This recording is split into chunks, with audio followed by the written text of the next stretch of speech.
اللہ تعالیٰ یہاں تک کہتا ہے کہ اگر تم جنگ کر رہے ہو تو دشمنوں سے مٹ بھیڑ کے دوران بھی اللہ کا ذکر نہ بھولو، بلکہ کثرت سے اللہ کو یاد کرتے رہو، اسی میں تمہاری کامیابی ہے۔ کہا رب تعالیٰ نے کہ اے ایمان والو، جب تم کسی مخالف فوج سے بھیڑ جاؤ تو ثابت قدم رہو اور بکثرت اللہ تعالیٰ کو یاد کرو تاکہ تمہیں کامیابی ہو۔ اعوذ باللہ من الشیطان الرجیم، بسم اللہ الرحمن الرحیم۔ رب اشرح لی صدری ویسر لی امری واحلل عقدۃ من لسانی یفقہوا قولی، رب زدنی علما۔ السلام علیکم۔ اسلام کی عمارت 5 چیزوں پر اٹھائی گئی ہے: شہادت، صلاۃ اور صوم یعنی کہ روزہ اور زکوٰۃ اور حج۔ ان تمام عبادات کے لیے معینہ وقت، مقررہ قواعد اور ضوابط اور مخصوص شرائط ہیں۔ اللہ تعالیٰ نے فرض عبادتوں کی حد متعین کر دی ہے۔ فرض روزہ صرف رمضان کے مہینے میں ہوتا ہے اور زکوٰۃ ہر سال 1 مرتبہ دی جاتی ہے۔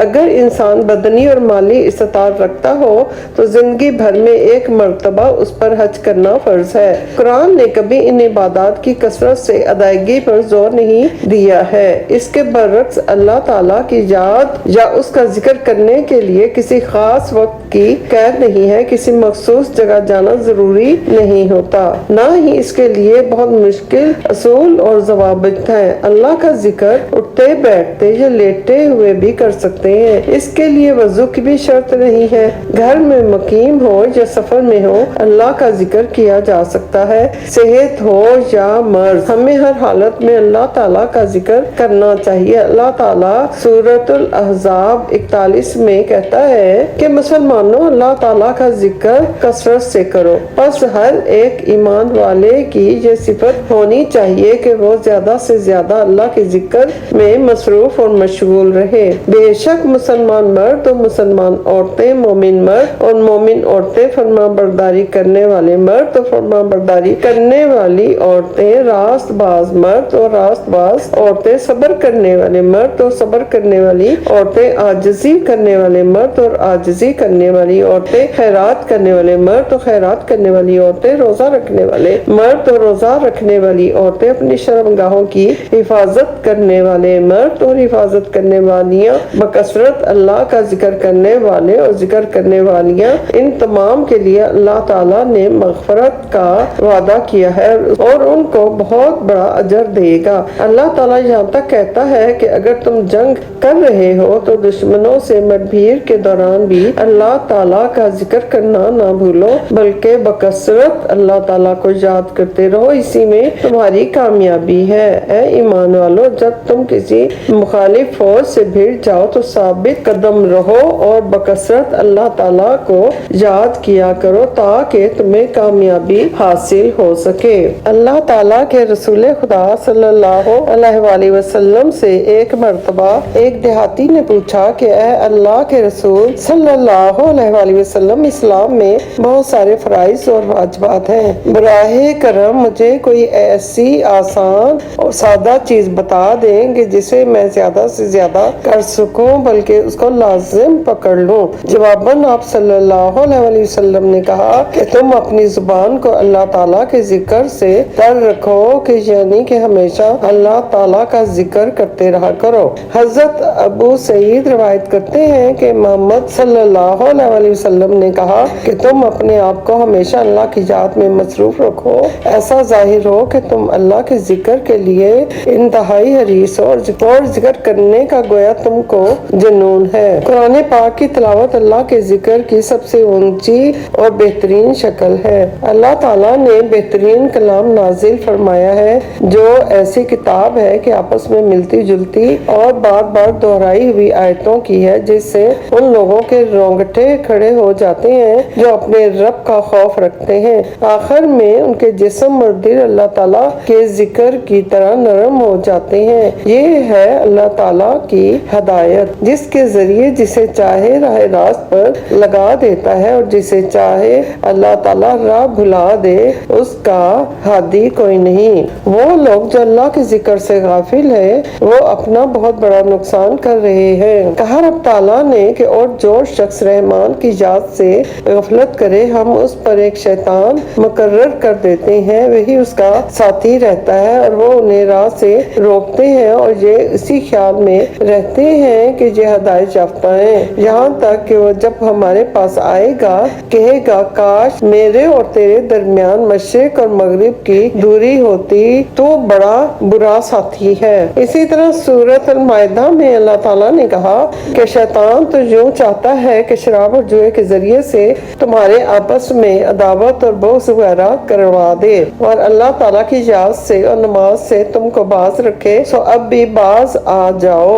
سورۃ المنافقون میں اللہ تعالیٰ تنبیہ فرماتے ہیں کہ اے مسلمانوں، تمہارے مال اور تمہاری اولاد تمہیں اللہ کے ذکر سے غافل نہ کر دیں، اور جو ایسا کریں وہ بڑے ہی ضیاء کار ہیں۔ در حقیقت سچے مومن وہ ہیں جن کو دنیا کی کوئی رنگینی اللہ تعالیٰ کے ذکر سے روک نہیں سکتی۔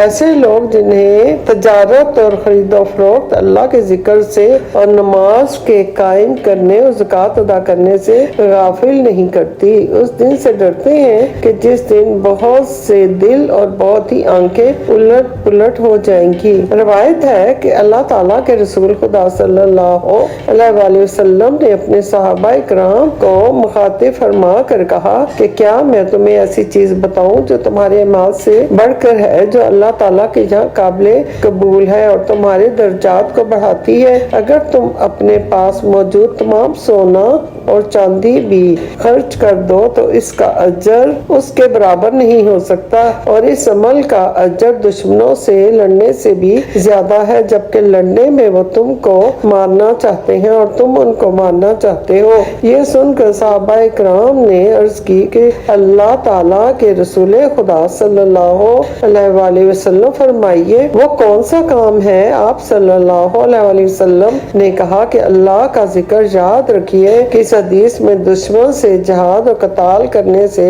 گریز کرنے کی تلقین نہیں ہے، بلکہ جیسا کہ اوپر سورہ انفال آیت نمبر 45 میں آ چکا ہے کہ قتال کے دوران ذکر کو نہ چھوڑو، اس کا دگنا ثواب ہے۔ ایک حدیث قدسی میں اللہ تعالیٰ نے فرمایا کہ جو کوئی مجھے اپنے دل میں یاد کرے گا میں اس کو اپنے دل میں یاد کروں گا، اور جو مجھے کسی مجلس میں یاد کرے گا میں اسے ایسی مجلس میں یاد کروں گا کہ یعنی فرشتوں کی مجلس میں اس کا ذکر کروں گا جو اس کی مجلس سے کہیں زیادہ بہتر ہے۔ اگر ہم مستقل طور پر زیادہ سے زیادہ اللہ کے ذکر میں مصروف رہیں گے تو اس کے بہترین اثرات نمودار ہوں گے، جیسا کہ حضرت علی رضی اللہ تعالیٰ عنہ حضرت علی علیہ السلام سے مروی ہے کہ آپ علیہ السلام کی اہلیہ حضرت فاطمہ زہرا علیہ السلام کے ہاتھوں پر چکی چلاتے چلاتے گڈھے پڑ گئے تھے۔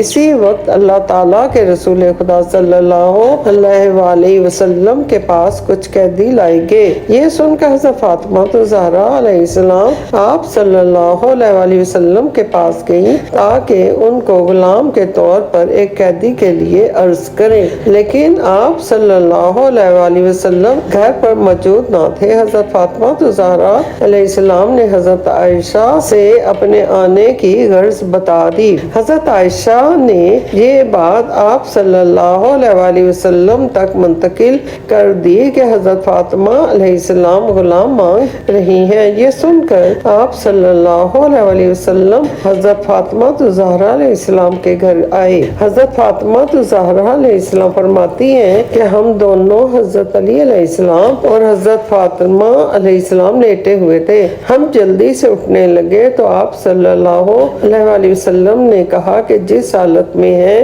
ویسے ہی رہو، اور پھر آپ صلی اللہ علیہ وآلہ وسلم ہم دونوں کے درمیان بیٹھ گئے۔ میں ان کے پیروں کی ٹھنڈک محسوس کر رہی تھی۔ آپ صلی اللہ علیہ وآلہ وسلم نے کہا کہ میں تم کو ایسی چیز بتاتا ہوں کہ جو ایک غلام سے کہیں زیادہ بہتر ہے۔ جب تم بستر پر لیٹو تو سبحان اللہ 33 مرتبہ پڑھو، الحمدللہ 33 مرتبہ پڑھو اور اللہ اکبر 34 مرتبہ پڑھو، یہ تمہارے لیے غلام سے کہیں بہتر ہے۔ روایت ہے کہ جو کوئی سوتے ہوئے ان کلمات کو پڑھے وہ کبھی بھی تھکان یا سستی محسوس نہیں کرے گا۔ اس سے یہ ہمیں معلوم ہوتا ہے کہ مشکلات اور پریشانیوں میں صبر کرنا چاہیے اور اللہ تعالیٰ کا ذکر کرنا چاہیے، جیسا کہ رسول خدا صلی اللہ علیہ وآلہ وسلم نے اپنی بیٹی کو نصیحت کی تھی۔ اسی طرح ایک حدیث میں ہے کہ ایک مفلس مسلمان آپ صلی اللہ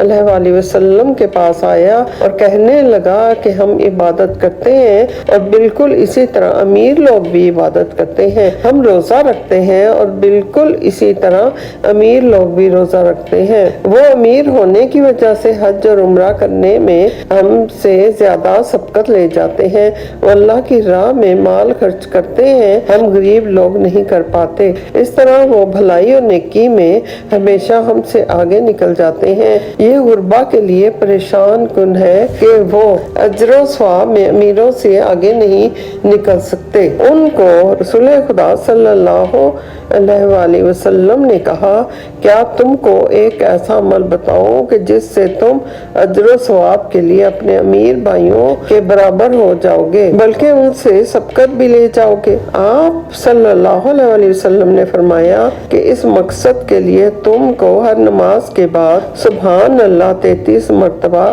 الحمدللہ 33 مرتبہ اور اللہ اکبر 34 مرتبہ پڑھنا ہوگا۔ اللہ کا ذکر ہی دلوں کو جلا اور سکون بخشتا ہے۔ جو لوگ ایمان لائے ان کے دل اللہ تعالیٰ کے ذکر سے اطمینان حاصل کرتے ہیں۔ یاد رکھو، اللہ کے ذکر سے ہی دلوں کو تسلی حاصل ہوتی ہے۔ آپ صلی اللہ علیہ وآلہ وسلم نے حضرت معاذ بن جبل سے فرمایا کہ ہر نماز کے بعد یہ دعا پڑھا کریں، اللہم اعنی علی ذکرک و شکرک و حسن عبادتک۔ اے اللہ، تو مجھے اس کام میں میری مدد کر کہ میں تیرا ذکر کروں، تیرا شکر ادا کروں اور ہر ممکن طریقے پر تیری بہتر سے بہتر عبادت کر سکوں۔ اللہ کے ذکر کا سب سے بہترین طریقہ کیا ہے؟ اس کا جواب خود اللہ تعالیٰ نے قرآن کریم میں ارشاد فرمایا ہے، کہا رب تعالیٰ نے، اور اے شخص اپنے رب کی یاد کیا کر اپنے دل میں عاجزی کے ساتھ اور خوف کے ساتھ اور زور کی آواز کی نسبت کم آواز کے ساتھ، صبح اور شام اور اہل غفلت میں سے مت ہونا۔ ہم دعا گو ہیں کہ اللہ تبارک و تعالی ہم سب کو کثرت سے اس کا ذکر کرنے کی توفیق عطا فرمائے، آمین۔ اللہ اکبر۔ لاکھوں درود و سلام ہمارے آقا مولا رسول خدا صلی اللہ علیہ وآلہ وسلم اور رسول خدا صلی اللہ علیہ وآلہ وسلم کی تمام آل پر، تمام انبیاء، تمام فرشتوں، تمام اولیاء، تمام بزرگان دین پر، تمام شہداء پر، تمام مومنین و مومنات کی ارواح پر۔ ربنا آتنا فی الدنیا حسنۃ وفی الآخرۃ